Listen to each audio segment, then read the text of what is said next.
Right, let's get into the other topic. Now, the coalition of northern youth groups, which met in Kaduna, issued an ultimatum on June the 6th to Igbos in northern Nigeria to return to their states in order to achieve the secessionist agitation for a Republic of Biafra. Well, Governor Nasir Arewa of Kaduna State condemned the ultimatum and demanded the security agencies arrest the signatories to the so-called Kaduna Declaration.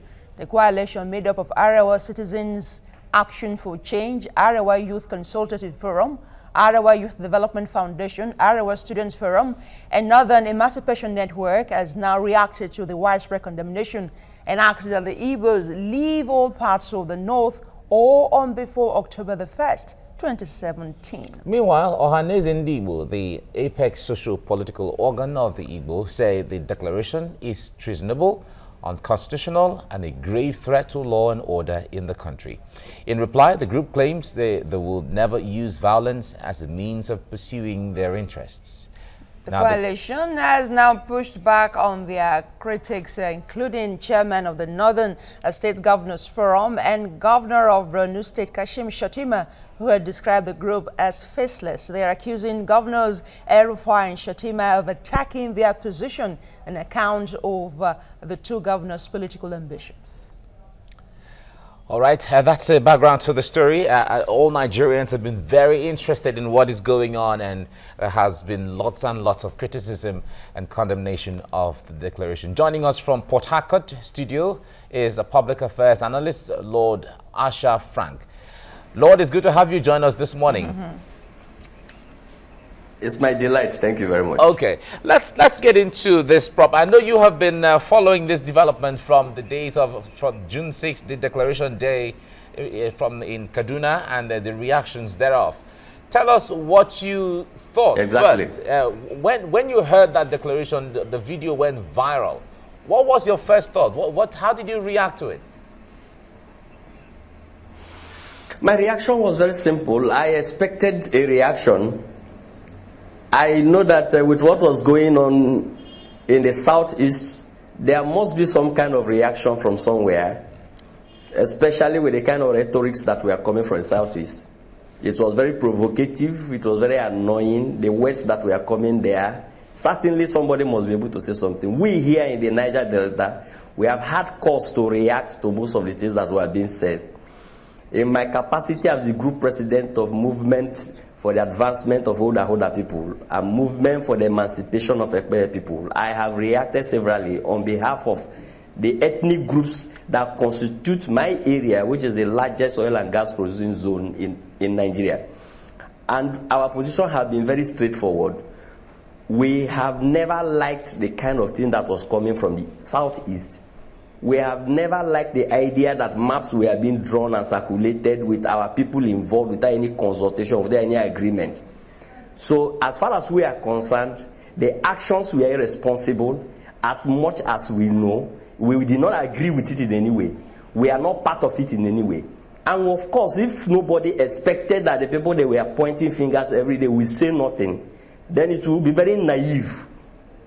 So when that reaction came from the north, it was not a surprise to us, because we have created the impression that whatever problems you have in the southeast was caused for you by the north. But we know that you have held all kinds of positions in Nigeria: president, vice president, service chiefs, ministers, ambassadors. You've gotten that. We who even produce the oil and gas, we didn't even have.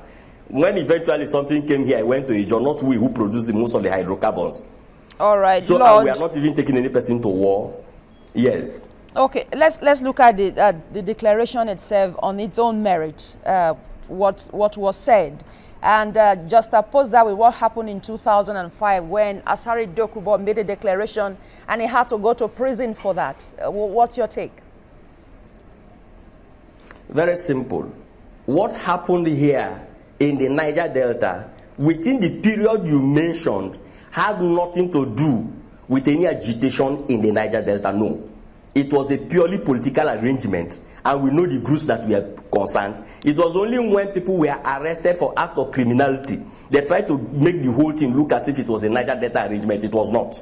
And I can say authoritatively so because I am at the head of the largest oil and gas producing zone in Niger Delta, which has about 7 ethnic groups. So in that position, if somebody gets himself involved in politics and out of criminality, and then wakes up one morning to say he's doing so or they are doing so in the course of pursuit of anything in the Niger Delta, it wasn't true.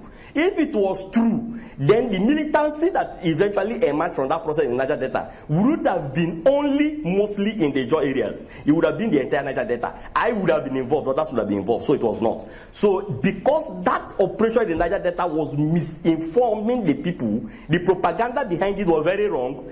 The actual reasons of the things that happened here were pure criminality. And of course, police have to arrest people. Of course, people have to be prosecuted. And what they did was actually what they're supposed to do.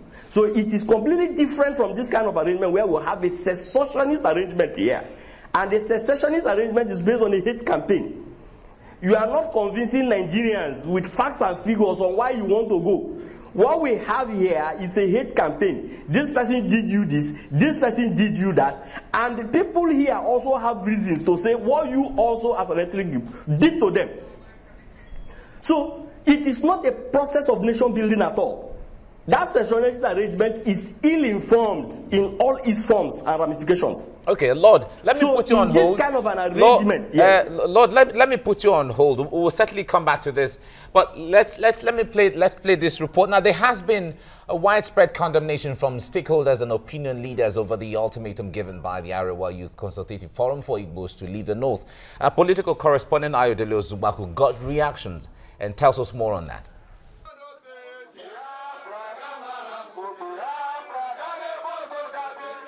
For some time now, various ethnic groups and regions around the country have been accusing successive administration of marginalization. From the Niger Delta group that took to armed struggle, vandalizing oil installations, to the movement for the actualization of the sovereign state of Biafra, MASOB, and most recently, the indigenous people of Biafra, IPOB, advocating for their own state, it has been a tale of one agitation to another. Let us see those lazy states that cannot be productive on their own. Then we will begin to know what to do next with them. While the federal government has taken several steps to address some of their grievances, the Arewa Youth Consultative Forum's ultimatum to the people from the southern part of the country is threatening to jeopardize the fragile peace around the country.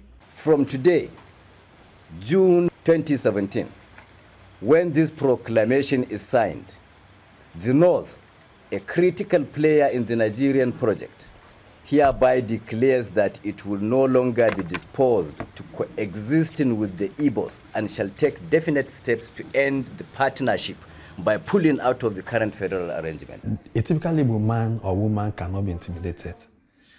Like you rightly said, wherever we go, we make it our home. And my information for my Igbo brothers and sisters that are in the North, stay where you are. This country belongs to all of us. We are not ready to shift ground.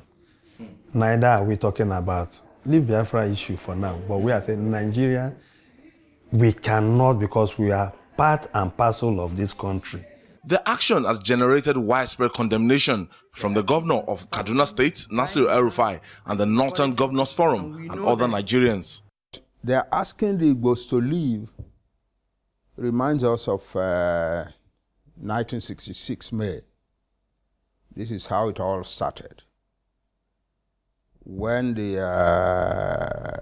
Northerners, the Hausa Fulani, told the Igbo people to leave the North, and a few days later began to kill them, and ended up killing how many thousands? The world will never know.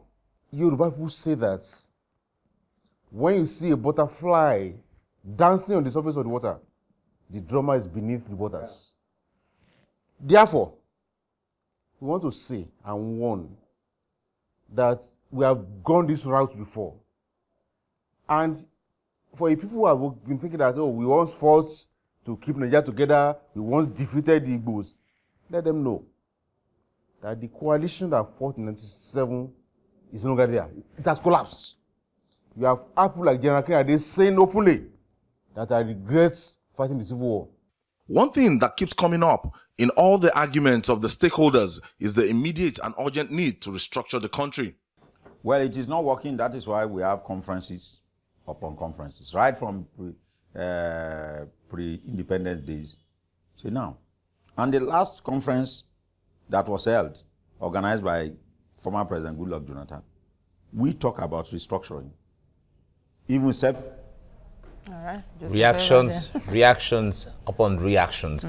We still have with us Lord Asher Frank from Port Harcourt. Frank, I know you listened to all of that. Now let's go back to pre-independence. We remember the founding fathers of Nigeria, Ahmadu Bello, Nnamdi Azikiwe, Obafemi Awolowo, Esa Akintola, even Enahorande. All of them were within the age bracket of about between 20-something and 40 years. These were people who painstakingly, despite the differences, despite the variety, they sat down together for years and framed up what we have today as independence. Why is it so difficult for youth today not to be able to build on what they have found, and they're talking about disintegration in the first place? Thank you very much. I disagree in total with the last thing that you just said.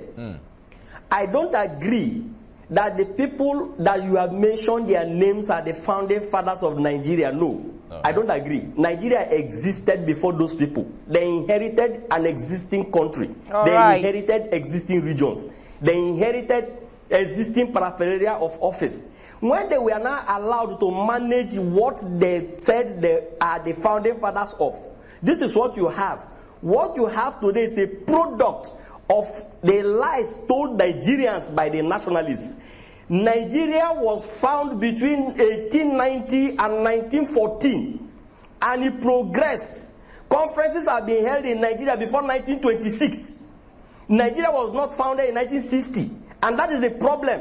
Why you cannot live together today is because you call people wrong names. Instead of calling people politicians, you call them founding fathers. Instead of calling people, instead of saying you fought for universal adult suffrage, you said you fought for independence. These were wrong grammars. It confused the people. You told wrong history, and it's not working.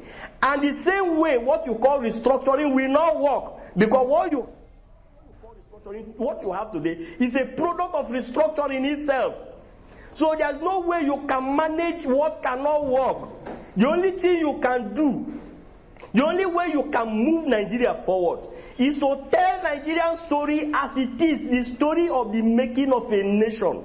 And that story must progress from 1890 downwards. And then you will now... Thank you very much. Lord, we are wrapping up right now, but let's go back also to 1950. I wasn't born then, but I was told in 1950 and 1966, after the coup issue, that the North also wanted to go away. They wanted out of the Nigerian arrangement. What is different from what happened then and what we have in our hands today? Very much.